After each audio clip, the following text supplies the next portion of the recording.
Met wie praat ek op Sondag aand? Baie welkom in my podcast. Dankie dat jy saam luister. En ja, dit is al amper weer herfs hier by ons in die noorde. So dit beteken net een ding, dat die somer op pad is in die suide. Ek hoop julle geniet van die mooi dae wat by julle al langer word, daar ver suid. En ons ou klomp hier in die noorde begin maar so lank sopresepte soek en die van julle wat in Nederland woon, stampresepte om een of ander lekker stamp mee te maak. Want dit is trooskos as dit so koud word. Vandag gesels ek met Troula Goosen. Troula is 'n kinder- en jeugboekskryfster en sy het 'n hele klomp boeke agter haar naam. Maar die interessante is dat sy regtig eers begin skryf het nadat sy met pensioen gegaan het. Daar het sopas 'n nuwe boek uit haar pen verskyn en dit is vir jonger lesers. Daar's lieflike illustrasies in die boek en dit gaan oor seerowers. Lekker luister.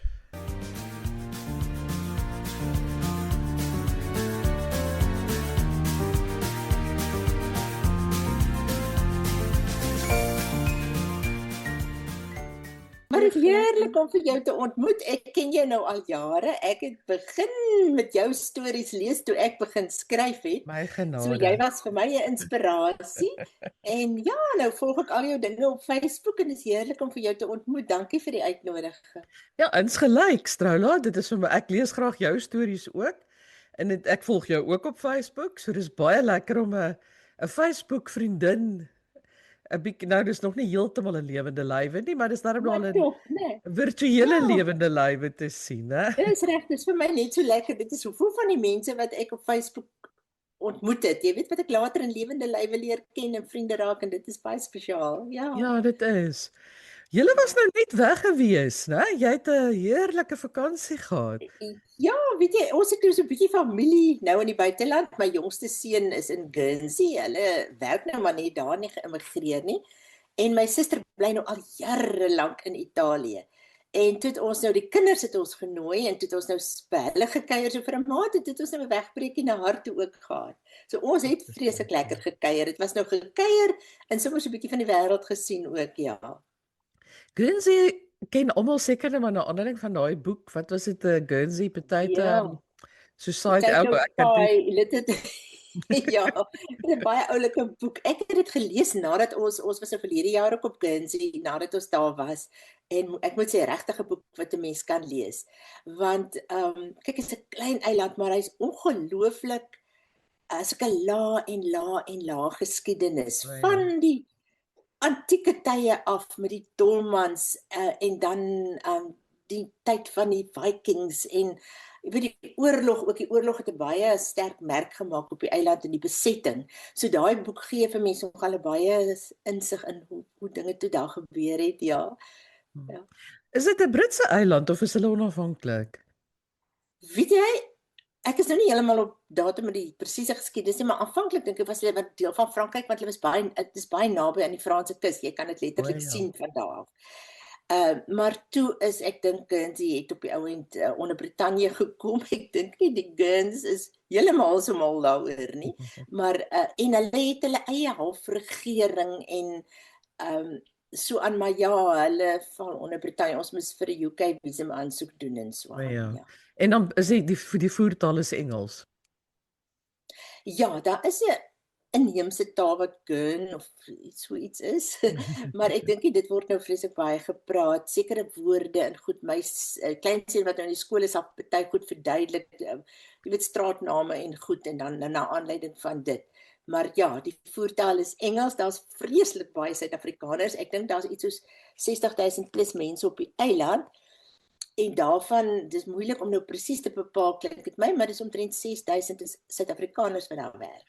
So dis nogal aan die een kant 'n lekker land om in af te spring, want jy's nie heeltemal so vreeslik vreemd met die taal. Hulle ry aan die linkerkant van die pad en alhoewel daai paadjies is so smal, jy kan dit maar net in die middel ry, want niks mag aangeraak word, die ou mure en die goed nie, so die paadjies kan nie groter in die paaie.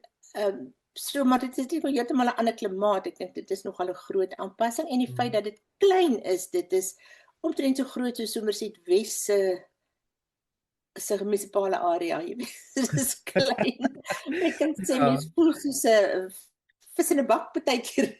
Jy swem maar swaal in die ronde. Maar dis baie goedjies om te sien. Dis baie mooi kuslyn met strande en woude en ja, dit is pragtig, maar dis nie berge nie wat ek nou baie plat. So jy kan nogal verdwaal want as jy op ergens in die middel is, as daar nêrens 'n landmerk waarna jy kan O kyk ja. om nou so 'n bietjie self te oriënteer nie. Sitter bly nou weer in die Prosecco heuwels daar in Noord-Italië, so 'n uur van Venesië af en skrikkelik mooi daar. Baie na in die Dolomiete en al daai mere wat so afkom, so ons kuier altyd baie lekker by haar. Maar dis so duur, mense kom ook nie baie daar. Ja, die wisselkoers is gemeen, né? Dis 'n nare ding. Oeg, verskriklik. En dan natuurlik nou die lang vlug, né? Dit is 'n groot uitleg net om daar aan die ander kant te kom. Nee, is so interessant dat jy nou praat van die berge.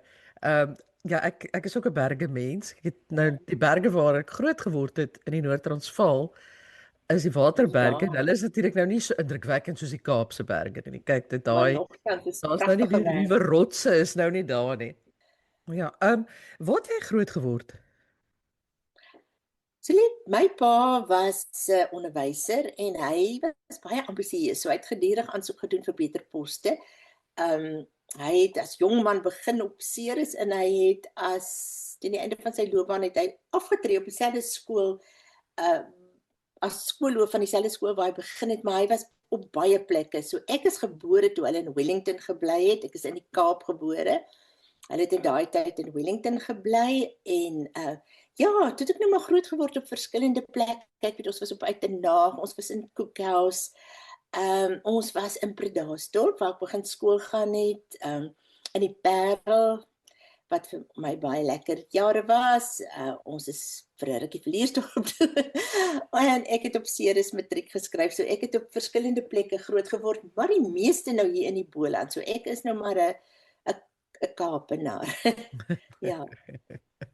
En na skool het jy nou nie dadelik 'n skrywer geword nie, né? Jy het eers 'n ander pad geloop. Ja, weet jy, ek het as kind het ek gedurig storieetjies gemaak en my pa het my baie aangemoedig in so aan en ek wou skryf. Dit was regtig. Maar ek het op biblioteekkunde gaan. Ek het eers drama geswat, maar my pa het gevoel dit is nie die stigtelike loopbaan nie. En toe het ek op die ou en nou biblioteekkunde gaan swat en ek was die eerste manuskripte assistente van die Suid-Afrikaanse biblioteek in Kaapstad. Wow. Ek wens eintlik verskriklik ek kon vandag weer daar kom want jy weet dit was 'n hele die mekaar spul, so 'n security stack vol papiere, maar dit was briewe van gewone mense wat geskryf is in tye van die Boereoorlog. Jy weet sulke goed. So daar was 'n wemeling van stories, maar in elk geval ek het nou daar gewerk, ek moes nou die spulletjie uitsorteer. So ek het nou daar begin werk en toe, maar ek het ook met 'n tokkelok getrou want ek het nou reg gekry wat 'n mens nou gedoen het as jy in daai universiteit toe gegaan het, jy het 'n man gekry. En toe hy nou Reddingsbrug is ons eerste gemeente, jy weet dit was maar 'n ander lewe, daar's verskriklik baie van die predikantsvrou verwag. Dit was eintlik net maar 'n voltydse onbetaalde werk. En skryf het net nooit weer opgekom by my nie. Ook ek sit en dink vanoggend daaraan. In my jong dae was daar iemand met die naam van Lydia Pinaar wat 'n boek geskryf het, Die kind in sy literatuur, dink ek. Ja, ek ken daai boek. Ek dink ek het hom iewers in die kas. Ja, nou sy het op gekom by die Suid-Afrikaanse biblioteek een of ander uitstalling kom doen en ek het van my eerste skryfseltjies want toe het ek nou nog gedroom daarvan, ek is nou my jong werkende vrou vir haar gegee. En kyk, sy het dit nou so krities bekyk, seker baie geregverdig, maar dit het heeltemal uit my So Lydia Pinaar het ook gemaak dat ek nou nie verder geskryf het nie. En toe Chris nou aftree, hy het 'n bietjie vroeër afgetree. Toe moet ek ook ophou werk. Ek was in daai tyd bestuurder van 'n besigheid op Riverstal en toe het ek iewers gelees, as 'n mens nou nog 'n loopbaan soek, moet jy terugdink aan jou kinderdrome. En dis wat ek besluit, maar nou gaan ek probeer skryf. Ek vind dit is makliker met rekenaars en al daai as om destyds met die hand te skryf en ja, ek het gedink is maklik. Ek gaan sommer so tjoep nog 'n kinderboekie in die mark kry, jy weet, so toe het ek begin. Ja, en ek het seker so 40.000 woorde geskryf, toe kom ek agter my, ek het regtig nie 'n cooking clue wat ek doen nie.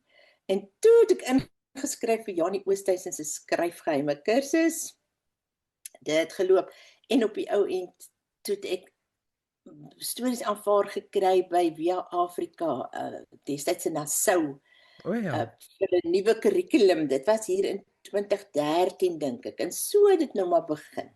Ja, dis maar ja, dis wonderlik. nie maklik nie. Nee, maklik is dit beslis nie. Ek dink dit is dalk baie mense onderskat Ja, kinderboeke, jy weet, en dan presies. praat almal ook altyd so oor die verkleining van 'n kinderboekie. Nee, Dis dit is nie reg, 'n ja, boekie nie. onderskat dit, né, en dan sit ons met vreeslike klein mark, né, en ek dink tog Ja, verskriklik baie goeie skrywers. ja. So die ouens se publikasielyste vir die jaar, die uitgewers, en is nie so lank nie, en ja, dis moeilik om in te kom en plek te kry. Dit is baie beslis. Wat ek Ja. nou veral wil weet is hoekom het jy toe jy nou besluit het jy gaan weer skryf, juis vir die mark gekies? Kinderboeke. Weet jy, ek dink net, ek het nog nooit gedink om vir volwassenes te skryf nie. Ek kan my nie eintlik aan dit kinders is so lekker vol verbeelding en 'n mens kan so allerhande hasse uit die hoed vir hulle probeer ruk, jy sien. So dit het maar net, ek weet jy, van kleins af van toe ek begin drome daarvan om te skryf, het ek maar gedink ek wil kinderboeke skryf. Mhm. So dit het maar van self gekom dat ek dit probeer het. Ja, en ek het nou maar eers amper die eerste pogings bietjie jonger. Nou op die ouend raak my stories amper maar almal maar half tienerboeke. Ek weet nie. Want jy hou Ja. as ek maak nou 'n vreeslike veralgemening hier, maar oor die algemeen kry ek die idee dat jy hou van avonture, né? 'n storie met 'n avontuur hê. Ja, jy weet, ek hou van 'n storie wat 'n bietjie van 'n geheim het, daar moet darm so 'n bietjie avontuur wees, so 'n bietjie rille-gril en so 'n bietjie romanse. Dis maar my mix. Op die ouend raak my al my stories maar so. Ja, Ja. my nuutste boekie is nou meer vir jong kinders, so dis heeltemal iets anders. Ek sien hy lê hierso, hy het nou net by Fantasie uitgekom. Dis nou so 'n avontuurtjie wat daar in die Hangklip area afspeel, daar op Betty's Baai. Ek het hom nog geskryf toe ons op Betty's Baai gebly het. So dis nou maar dis my enigste jong storie vir jonger kinders wat 'n bietjie illustrasies en so in het. Die ander is maar almal tiener stories. Ja. Ja. Ek Daai het ook die ekskuus, die nuwe boek is pragtig geïllustreer hoor, dit wil ek tog sê. Ek jy het van die illustrasies op ja, Facebook gepost en ek dis hou vreeslik Steven baie daarvan. ja, dis Steven Wallace en ek dink Fantasie het dit baie oulik gedoen. Dis 'n oulike boek. Ja. Die Ek wil illustrasies pas regtig by die storie. Ek dink dit trek die kinders regtig in. Ja. ek wil nou eers teruggaan na die skryfskool toe by Janie. Nou die dag het ek met iemand anders gepraat. Ek kan nou nie onthou wie nie. Toe sê die ja, maar sy's baie kwaai. Het Sy jy dit is. ook ervaar? O ja, ek het ek het een keer vir haar gesê, Janie, ek plant nou plantjies hier op Betty's Baai, né? En hier waai 'n verskriklike woeste winterwind. Nou ek voel die plantjies wat ek plant moet maar op hulle eie kan aangaan. Ek kan hulle nou nie nurs nie. Ek het net fynbos geplant, so dit was sommer so 'n rowwe in mekaar tuintjie. Maar ek sê vir haar, maar in die begin as ek dit plant, ekskuus tog, dan sit ek darm 'n klippie by dat die wind dit nie uitwaai nie. Sy het nie daai klippie bygesit nie. Sy het jou geblaas, maar sy het vir my, en ek dink ek het so ietsie daarvan oorgehou. Ek is nog altyd baie onseker as ek iets skryf, want dan is dit asof ek ja nie hier agter my kop hoor praat, maar ek is verskriklik baie aan haar verskuldig. Sy het my regtig geleer. En sy het ook vir my die deur oopgemaak, destyds toe die opvoedkundige uitgewer stories gesoek het. Hmm. Toe het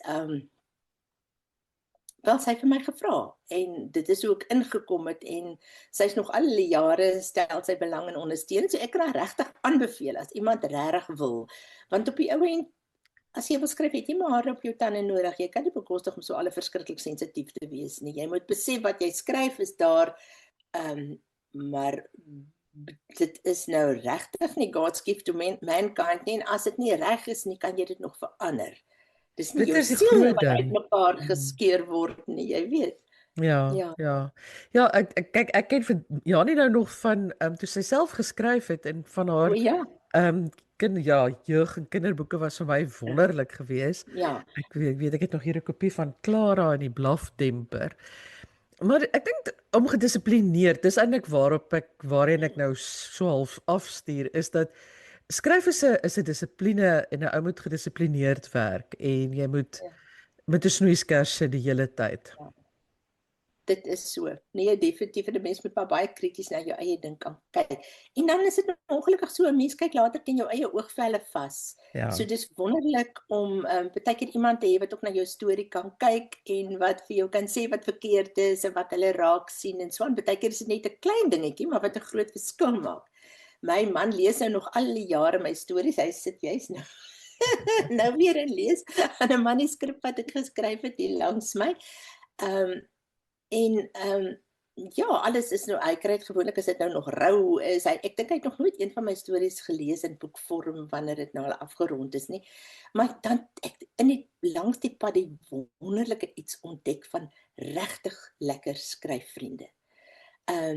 Ek het heelwat fantastiese mense ontmoet. Ek kan nou hulle name afrits wat in die laaste jare vir my ja wel, seker die laaste 10 jaar al wonderlike vriende is mense soos De Wet Hugo en Annerle Barnard, Ilse Bekes.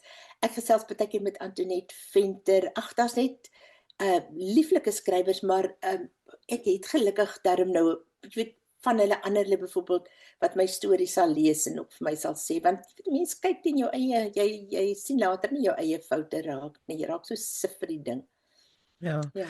Ek het gister nogal gesien op Facebook dat was dit nou De Wet? Ek weet nie wie dit was nie. Wat ook weer geadverteer het dat Annelie lewer ook 'n diens.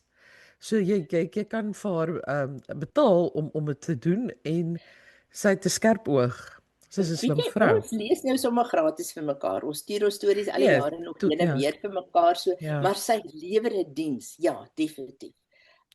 So ek dink en sy is regtig baie goed. So mense kan haar nou regtig aanbeveel. Maar ja, so kom dit as ek nou dink De Wet, dink ek het my eerste boek het by Protea Boekhuis verskyn. Dit was Spooksoene. En tot my grootste allerverstomste verrabasing wende toe die jaar daarna die woordfeertjie.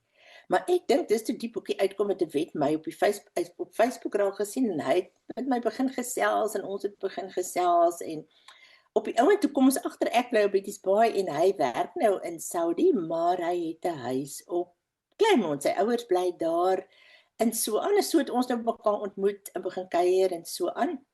En toe het ons nou saam stories geskryf. Mariana Barnard het op 'n kolle bundel uitgegee, Skool is 'n Riller. Ja. En sy het gesukkel om stories te kry. Toe sê ek van Mariana, ek nog vir jou skrywers vra nie. Toe het ek nou vir onder andere vir De Wet gevra. Toe sê sy, o ja, maar De Wet was ook 'n student van haar en so aan en so aan. En so het ons nou albei stories in die bundel en van so die pad nou saamgekom. So ek ken nou sy pad vandat hy begin droom het om te skryf.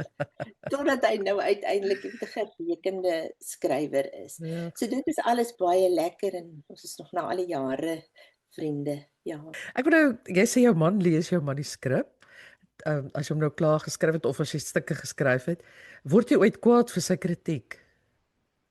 Nee, hy's nou nie hy my sal afbreek ooit nie. Hy kyk nou ook baie vir die ou klein foutjies. Ek stuur my storie vir my suster ook baie keer as hy tyd het. Sy gee nou Engelse klasse in Italië, so sy's maar besig.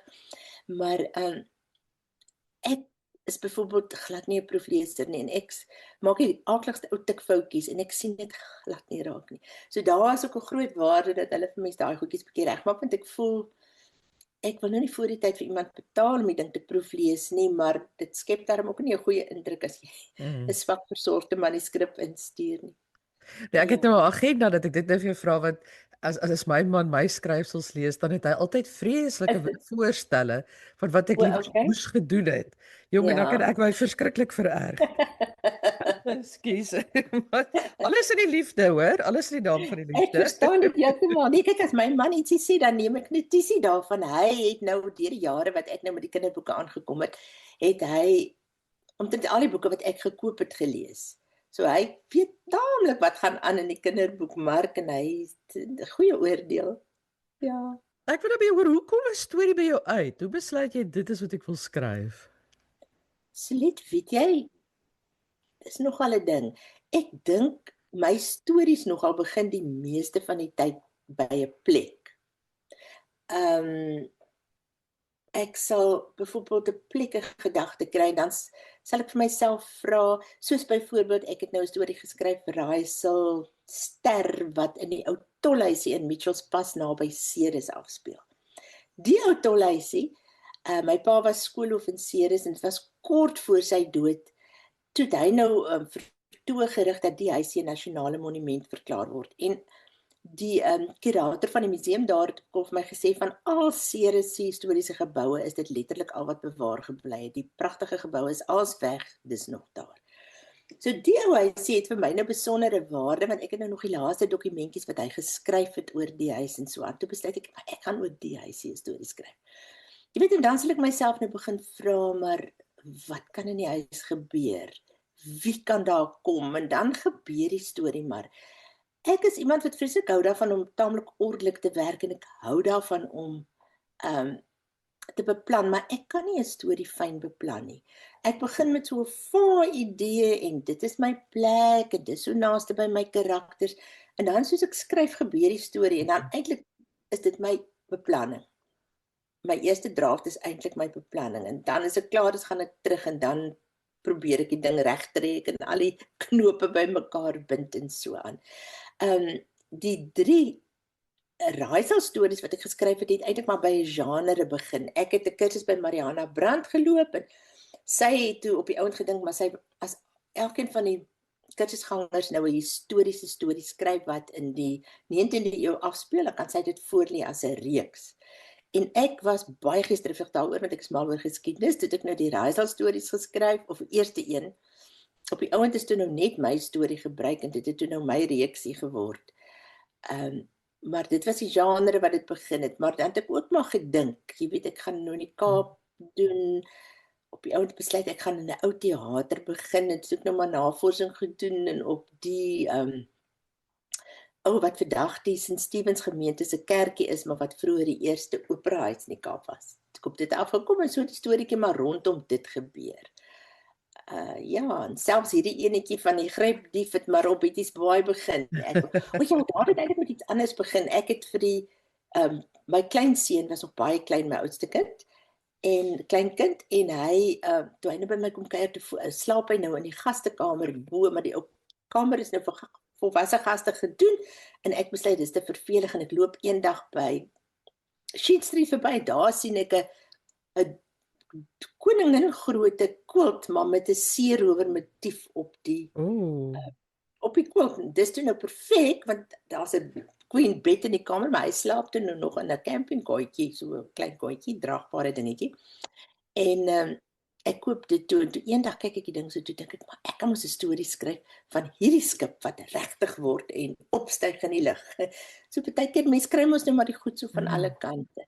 Maar ek is 'n stadige skrywer en ek sukkel maar 'n storie klaar. Ek hou van daai dit is ek sukkel ook maar 'n storie klaar. Ek verstaan wat jy bedoel. Ek kyk met 'n groot oë na die skrywers wat die boeke so uitreig. En dan dink ek net ek weet nie hoe julle dit doen nie want ek sukkel 'n storie. Ek kyk vir Davida, vertel hy vir my hy het nou 'n nuwe storie begin en so 3 dae later sy klaar. Ek meen ek ek lag maar net vir myself.